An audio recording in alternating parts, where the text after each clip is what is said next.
So good morning, welcome to the TÜV SÜD Insights at the World Hydrogen Week. And today with us we have Dr. Hisataka Yakabe, the CEO of Tokyo Gas, the Vice Chairman of Hydrogen Energy System Society in Japan, and board member of Japan Society of Energy. Welcome, Dr. Yakabe. Good morning. Welcome. It's our pleasure to have you here.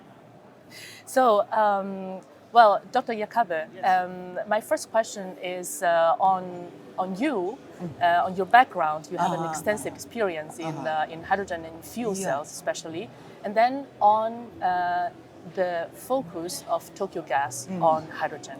Okay. I'm a researcher, and about 30 years ago, I joined Tokyo Gas. And since then, I have been working for Tokyo Gas a long time.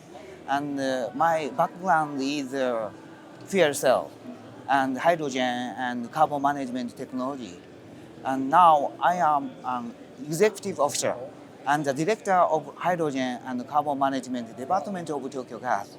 And in our company, I'm responsible for the research and development related to fuel cell, hydrogen, and carbon management technology. And now I'm promoting the decarbonization issue of Tokyo Gas Group. And now, so my main concern is how to decarbonize our company's business. Well, this is a very interesting question, and this is and also a challenging topic. So, what is then your plan for the decarbonization of your company? Before explain my plan, so let me introduce Tokyo Gas and the Tokyo Gas business. Tokyo Gas was established in 1885, and now the Tokyo Gas is the biggest Japanese gas company. And we are providing gas and power and energy services to our customers on the basis of natural gas. And we hold 10 LNG ships and importing LNG of 12.6 million tons a year. And using natural gas pipelines over 60,000 kilometers in a greater Tokyo area. So we are delivering city gas to our customers. And we hold 2.8 gigawatt of natural gas fired power plant, and also we hold 1.6 gigawatt of domestic and global renewable power. And we are selling natural gas, fossil fuel.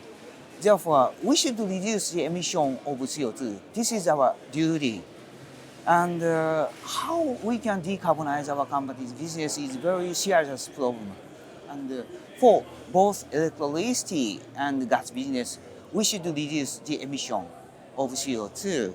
And for electricity, it isn't so difficult because employing renewable power as much as possible is the most effective way. And now we are increasing the introduction of renewable power from 1.6 gigawatt to 6 gigawatt by 2030. But the challenge is gas business because we are delivering city gas to our customers. And at our customer side, CO2 is emitted. And as long as we use natural gas, that means it is very difficult to reduce the emission of CO2. Therefore, we should consider some alternative way. And we expect hydrogen. And so then, what is the role of hydrogen? What does hydrogen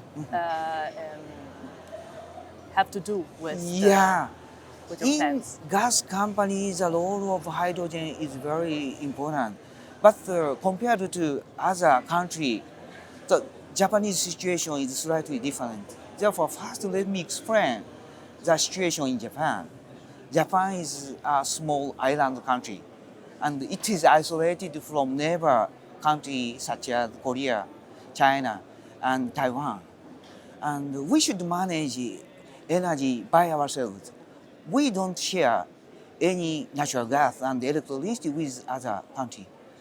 Therefore, we should handle energy by ourselves. But very unfortunately, as well as fossil fuel, we don't have enough resources of renewable power. Therefore, as an alternative way converting abundant surplus electricity and renewable energy overseas into hydrogen, and transport hydrogen from overseas is the most promising way to introduce hydrogen society in Japan. Therefore, we expect hydrogen. And so I have also read that you have ambitious plans on the e-methane project. So can you please explain what e-methane is? Thank you for asking e-methane. So there is some different name of e-methane, but e-methane means so-called synthetic methane. And in Japan, we call it e-methane. And e-methane can play very important role to replace conventional natural gas. E-methane can be produced from hydrogen with CO2 recycled from factory or thermal power plant. And if CO2 is recycled, it means that the CO2 in air won't increase. And e-methane has several advantages. One is that it is very environmentally friendly. And the second one is that so we can use all existing infrastructure, such as LNG shipping terminal, LNG tank, LNG ship, storage tank, and all other gas pipeline and gas appliances.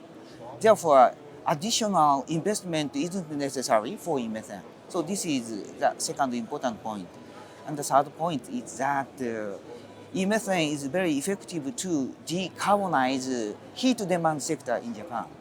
And it is very difficult to meet the necessity of heat demand by only electrification. Therefore, gas energy such as hydrogen and e-methane are expected.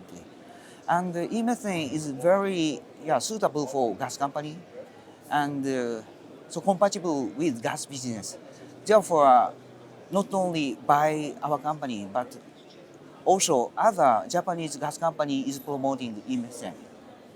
And to implement e-methane, we consider three major steps. The first one is a small-scale demonstration at our laboratory in Japan. And the second one is domestic, local production, local consumption. And the third one is the establishment of large-scale global supply chain. And we committed to introduce e-methane equivalent to 1% of city gas by 2030. And this is a volume of 80 million cubic meter, 60,000 tons. And that is very big project for our company. Oh, this is impressive. And so what is the status of the technology implementation? Do you already have ongoing projects on e-methane? So we have already started the e-methane project in the US. And 2 years ago, we started the project and to import much e-methane. So to establish global supply chain is very important. Therefore, we started the study on e-methane project and we look for the suitable site. And we understand that the Gulf Mexico area is one of the most suitable sites to produce e-methane. So because so many conditions are prepared there. The first one is there is abundant renewable energy. And the second one, there are pipeline network of CO2. And we can procure enough CO2. And the produced e-methane can be transported using existing natural gas pipeline to the LNG terminal. And of course, the most important point is that LNG shipping terminal exists there. Therefore, we selected the Gulf Mexico area, the suitable site. And last year, we invited 2 Japanese major gas companies. And this year, we invited newly local American company. And now we are promoting 4 companies consortium. And now we are under the pre-feed stage, and next year we will move to the feed stage. And in 2025, we will conduct the final investment decision, and we will start the EPC process. And by 2029, we will finish the construction of all facilities and start the operation. And in 2030, so we will produce e-methane equivalent to 1% of city gas. So this is our current plan.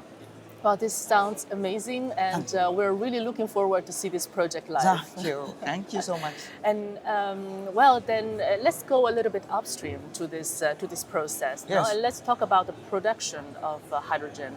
So, what are your plans on the water electrolysis? Yeah, that's very good question. To produce cheaper e-methane, the important point is how to procure cheaper green hydrogen. And to obtain cheaper green hydrogen by ourselves, 3 years ago, we started our own development. And to achieve cheaper green hydrogen, procurement of inexpensive renewable power and cheaper electrolyzer is very important. Therefore, we have started our own development about cheaper electrolyzer 3 years ago. And since 2 years ago, we started a collaboration with Screen Holdings.